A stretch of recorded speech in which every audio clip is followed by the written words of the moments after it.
Hello and a very warm welcome. Thanks for tuning in to News 9 Live. Even as the Supreme Court hears a batch of petitions on the same-sex marriage, observations made by the five-judged constitutional bench is of grave significance for other matters as well. One such being the case of personal laws, and specifically the apex court's observation here becomes of grave significance. The 30-day notice period that one has to satisfy under the Special Marriage Act of 1954. Yes, 1954. Section 5 of that act requires any couple to give 30-day public notice of their intention to marry and also to invite objections, if at all any. The problem here is that even though the intention of the 30-day notice period was initially to guard against unsoundness of mind, to prevent minors from using the act, to ensure consent of both individuals, apart from issues related to the existence of a living spouse, it has constantly become a tricky hurdle to cross for most interfaith and intercaste couples marrying against the will of their families. The provision under Section 7 allows any person to seek information and raise objections to the intended nuptials. But today, the notice provision has become a tool for intimidation, moral policing, and interference from family, law enforcement, and even vigilantes. There have been several attempts in the past to plead for the removing of the issuance of this 30-day public notice period. A petition was filed in the Supreme Court in the year 2020, where a law student from Kerala had challenged the same provisions of the Act. In response to another challenge from an interfaith couple, the Ministry of Law and Justice, in an affidavit filed before the Delhi High Court in 2021, said that the 30-day public notice was fair and reasonable. The ministry contended that fundamental rights are not absolute and reasonable restrictions can be imposed on them. Now, what is heartening news for such couples is that while hearing a batch of petitions seeking legal sanction for same-sex marriages, the Supreme Court has observed that this mandatory 30-day notice under the SMA is patriarchal. Senior advocate Dr. Abhishek Manu Singhvi, speaking on behalf of the petitioners, called it an invitation to disaster and violence. Chief Justice of India, D.Y. Chandrachud, noted that this is like laying these couples open for invasion by the society, including the superintendent of police, the district magistrate, etc.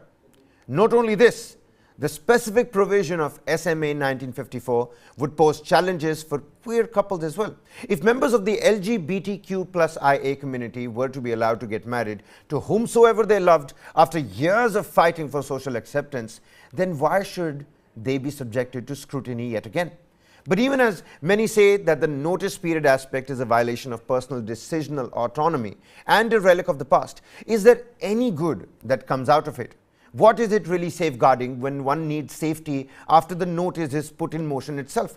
Or is there more to this contentious section of the Special Marriages Act? Well, let's find out. Joining me on the panel today, Yashovardhan Azad, former Special Director, Intelligence Bureau and Security Secretary for the Government of India. A very warm welcome to you, Mr. Azad. KC Mittal, legal expert, also with us on the panel. Mr. Azad, we had a word when the Love Jihad bogey came into existence, had a word once when the conversion over marriage ordinance was being brought in Uttar Pradesh. And now these observations made by Chandrachud and Abhishek Manu Singhvi, the same-sex marriage, a batch of petitions that are being heard. How are you reading into something like, the word patriarchal that has now been used by the Chief Justice of India itself when the 30-day notice period is being looked at? Do you think it was high time something like this came from the apex court? On the Libra scales, where do you stand? Oh, all the reaction from the Supreme Court is really heartwarming. And in fact, I tweeted the other day that these 30-day notice for interfaith marriages are absolutely an anathema in in a democracy like ours, which has come up so advanced over the last 75 years. And mind you, Kabir, what was the purpose of this Special Marriage Act in 1954? Only to get away from the pressure of the relatives and the parents, etc., that two adults should be able to marry freely on their own. But the serious part of it, this is that, unfortunately in our system, this 30-day period, I don't know who it's really helping. In fact, it's helping the vigilantes, as you said, and also parents and friends to put complete pressure. And this is what we have been watching all this while. And I have another point. You know, just in case, I sort of sympathize also with the idea that some people might be fooled into a marriage or maybe lured into a Right. marriage or love jihad or whatever. But to crack a case of one, are you going to be unfair to thousands who are applying for the same and who would be wanting to marry? So I think it's a very good gesture from the Supreme Court, and I really look forward to this 30-day period being just scrapped. Well, absolutely. KC Mittal, legal expert, with us also on the broadcast. Mr. Mittal, how are you looking at the observations made in the Supreme Court? Chief Justice of India coming up with those particular observations. Do you resonate with what Mr. Azad here is talking about? See, basically, there are two issues according to me. One is purely constitutional issue. Hello? Right, Can right. you hear me? You're with us, Mr. Mittal, yes. Hello? Well, it seems like we're facing technical difficulties with Mr. Mittal. We're going to quickly go back to him. Mr. Azad, we're going to continue with you in the meantime. I was trying to have a conversation with my lawyer friends last evening over this particular issue as well. And some of these conversations did suddenly get heated as well. A friend of mine was of the opinion that, it does safeguard people as well. What if you've got a spouse and you don't know about them yet? What if this person that you're intending to marry later runs off with your money and property? There are so many, things that come into existence. But on the Libra scales, I was just trying to understand, does the good outweigh the bad? And in this case, I mean, you're of the opinion that it's best we do away with this, right? Absolutely. And, mind you, Kabir, is there any guarantee for any kind of a marriage that is going to last? Today, in my own family and even outside, I've seen marriages breaking up in 3 or 4 years, which is so heartrending, and it's really killing their parents. But the issue is not that. The issue is that in a democracy, are you not going to permit two adults who want to marry each other? And as you said, the most important thing is that the good should outweigh the bad. There are thousands of people who are being affected just for one or two cases which happen, and they may happen. And that is the risk you have to take in a democracy. For example, the special marriage, even in the princely states, mind you, Kabir, before partition, there were anti-conversion laws. The era was different, the context was different, the things were happening. We were in British times. Today, you have developed 75 years, and are you going to keep all these archaic rules? 30 दिन का notice दीजिए, फिर वो लोग आएंगे, parents कहते हैं मिल जाएंगे. They'll put such pressure on you that the adults just run away. And we can't, afford that. Mr. Azad, the Act focuses on providing legislation for marriages that are not concerned with the religion of either of these parties. But the public notice then means that people that are concerned with their respective religions and ideas have now a say in the matter. Is that fair or justified in 2023 in contemporary world? Kabir, it is ridiculous. And, basically most of the pressure, even the parents relent after a while. It is the vigilantes who are creating the nuisance. It is the surrounding area and the neighbors who are creating this problem. Mind you, Kabir, one very, very important point which I'd like to mention here is, there are many friends of mine among the bureaucracy and the police in which there are interfaith marriages there. Nobody dare say anything to them. In the rich and the powerful, amongst the film, amongst the bureaucracy, amongst the upper middle class, interfaith marriages are happening and nobody says anything. Everything is happy, everything is okay. Who's suffering actually? People who are suffering are the lower middle class and the poor people. So are they not able, should they not be able to exercise their rights? So you have to see that important point which you mentioned, the good outweighs the bad. You can't allow poor people, just because they are poor, there should be a 30-day notice slapped on them, and then there is various kinds of people come and put pressure on them not to marry. This cannot be allowed in our democracy.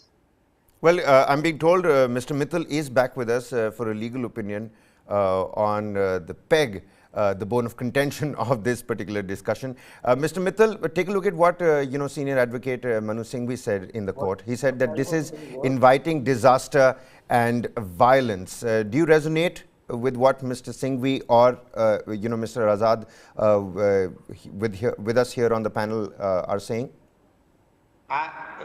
30 days notice is another aspect. But more than that, what we have to understand is the constitutional right. Interfaith marriages have been recognized by the Supreme Court, and the major male or female, they are entitled to enter into interfaith marriages. Nobody can stop it. In fact, in one judgment, Justice Sanjay Kishan Kaul has said that it is part of secularism under the Constitution of India. And he is rather gone on record to say that interfaith marriages are more encouraged in a way. And the problem is somewhere else. 30 days notice is not the issue, because 30 days notice is only for those who really want to get genuinely registered their marriages. Let me tell you one case I was dealing. The complaint by the father was that my daughter has been kidnapped. He was a Hindu and kidnapped by a Muslim boy. He made a complaint. The father made a complaint to the police. Police did nothing. And after 1.5 months, the girl came. The police brought her back. Now, why can't? The issue is, if somebody is marrying voluntarily, nobody can stop it. And that should not be stopped, and the police should rather help. But if it is forcibly, then the police should act and take timely action, which they are not doing it. The failure is basically over there. The 30 days notice, of course, that's one thing why people avoid it. But the 30 days notice, let me tell you another. The issue is not Special Marriage Act. The issue is totally different. If you go to the society, the people, what they do is, it has become a political issue more or less. What is and somebody who feels that a Muslim boy has kidnapped a girl, or even if he is voluntarily married and she has agreed to marry, even all those cases, such cases are given a different color. Therefore, somebody has to act at that stage to see that this meanness stops. If the boy and the girl are really in love with each other and they want to marry voluntarily, nobody should stop it. The police should act immediately. But police is not doing that part of it. Therefore, we need a system where there is a check at that stage. 30 days is totally a different story. 30 days under Special Marriage Act is for everybody whosoever voluntarily goes and does it. Now, assuming if 30 days is removed, do you mean to say anybody and everybody, those who are not voluntarily agreeing, or even if they are agreeing, they'll go and get the marriage registered? It's only for purposes of court marriage and registration. Right. But I think my submission is not giving too much of emphasis on 30 days notice, but more than that, those who are voluntarily wanting to marry when they are of marriageable age, then in that even the system doesn't have any mechanism where the proper protection is given. They go to the High Court and ask for protection, file a writ petition. Why? What the police is doing? It's interesting. Mr. Mittal, you have raised a pertinent point. I'm going to take this to Mr. Azad. Mr. Azad, I'm sure you heard what Mr. Mittal said, and it's interesting here because every time somebody with seriousness and passion tries to defend Section 5 of the Special Marriage Act, you have to listen to them. You have to pay heed because then again, good outweighing the bad, 1 versus 1,000. Who's to judge whether one life matters over 1,000 over here? Mr. Mittal is saying that, the 30-day notice period is not the problem. The execution of the safety of those couples after the notice is put up, the execution of, well, let's say, making sure that nobody, the vigilantes, the moral police out there does not come and bother them, that should be, of prime concern. The objection, which is more to do with Section 7 of the Act, not Section 5. Do you think that's the way to go? Maybe not completely doing away with the notice period, but tweaking how people can object? Okay, let me make 2 points on what my family respected lawyer, Mr. K.C. Mittal, whom I know for the last 40, 50 years. I'd like to make my point. Now, the first is, as Mr. Mittal said, it's a very critical point, and I'm on the legal issue itself. Secularism is defined, I mean, it's not defined in the case of Bharti case, but it was apparent that Supreme Court would prefer secularism as one of the basic features of the Constitution. Now, once it is in the basic feature of Constitution, it means that anyone has a full constitutional right as an adult to marry anybody, right? Now, in that, a 30-day period limitation, it does not make sense because it is virtually impinging on your fundamental right. So whatever procedural aspect, I can even understand if it's a one-day notice for the SDM to keep his kaghzat ready and things like that.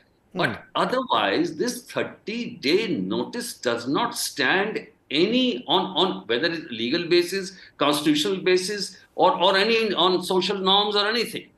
That's number one. Number two is that the question of reporting to the police. Yes, I agree that in those 30 days, the police should be on the watch. But why the 30 days at all? That's what I'm saying. Secondly, that point about police not acting.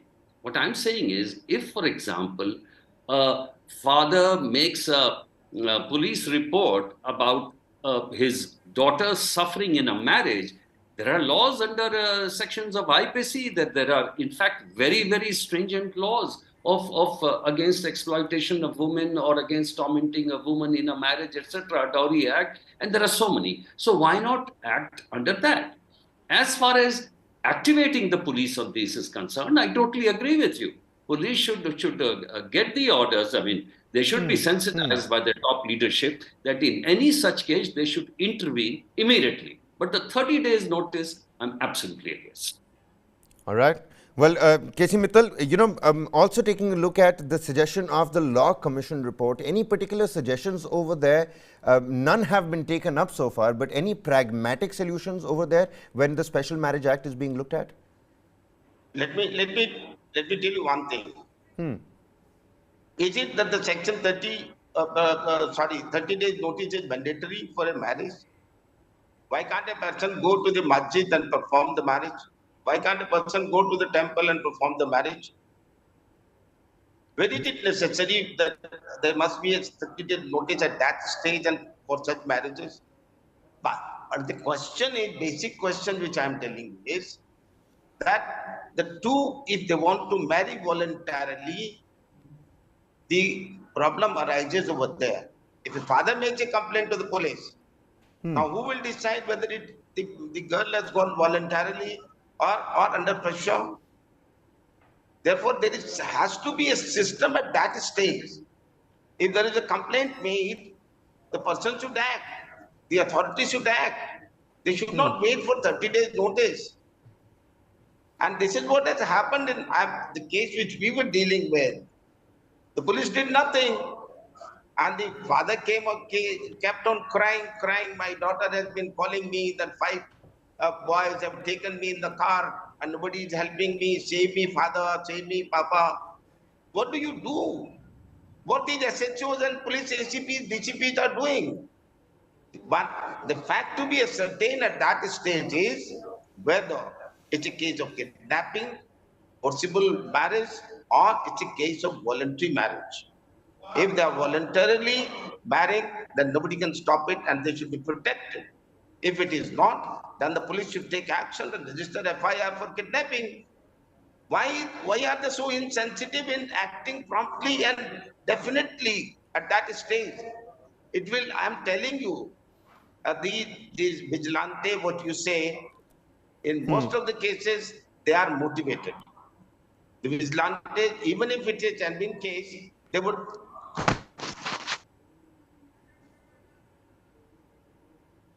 Well, all right. Mr. Azad, vigilantes being motivated, that's again a real pertinent point that Mr. Mittal has raised over here. In most cases, vigilantes do seem to be motivated. It's either, a miffed set of parents that have, called upon local goons to go and put pressure on this particular couple. So then again arises the point, isn't the 30-day notice period acting as a deterrent here? A means, tools to safeguard this intended marriage rather than putting questions over it or putting it out in, full public glare? Kabir, you can look at it both ways. Look at it, in a very simple way, like we should look at everything. Here is an adult who wants to marry another adult. Forget about, Hindu, Muslim, Special Marriage Act. Why should there be impediments? Number one. Number two, if there is a problem related to that, the police would say, here is an adult marrying another adult, and the other person, her father, is saying that it is kidnapping. So it will be viewed as an ordinary crime, right? But isn't it implausible? There are many reports, when even I was there, saying, my daughter is 26 years old and she's gone away and I want to report kidnapping. Now, would you report a case of kidnapping for a 26-year-old who has gone for 2 days? So therefore, the police says, wait for 3-4 days. She might come back, or then we'll see. So what I'm saying, what you can deal with ordinary crime or IPC cases, why should you attach it with the Special Marriage Act? What was special? See the intention of Special Marriage Act. What was it for? It was for freeing you from the oppression of parents and vigilantes, and now you're putting a 30 days notice. What does it signify? That is my basic objection. Well, all right. I'm at a shortage of time here, Mr. Azad. I'm going to ask you this, question. I'm going to put you on the spot here a little bit. You see, in 2022, last year, the Supreme Court dismissed this plea about that challenged various sections of the Special Marriage Act. And this year, just the year after that, you've got the Chief Justice himself coming out and calling, various acts of various sections of that act as patriarchal. What's your quick take on that, sir? Well, I would say that things evolve over the years, and law also has to move in with times. Look at the same-sex marriage. And therefore, the judges also change. Every judge has a different, orientation and a different, outlook. Some are really, really, highly democratic and look at the human rights. And I think it's a very heartwarming gesture from the present Chief Justice. And I hope it brings some kind of a reality and justice to the various adults who are marrying under the Special Marriage Act. Well, Mr. Azad, in the end, all we can hope for is that, good sense prevails. Always lovely to be speaking to you. Yashovardhan Azad, former Special Director, IB and Secretary Security, Government of India, and KC Mittal, legal expert, with us here on this particular topic. 30-day notice period. Should it stay? Should it not stay? On the Libra scales, does the good outweigh the bad, or vice versa? What's important is that the special batch, petition hearings that have been happening in the Supreme Court over the same-sex marriage, that has lent way into other matters as well, that has given a chance for the Supreme Court and the bench to weigh a little bit more on other matters as well. When the Supreme Court calls this 30-day notice period as patriarchal, other advocates also talking about it. The voice, the message really trickles down into the society, and it's important we talk about it as well. That's all the time we have for you in this episode. Content continues on the other side. Keep watching News9 Live.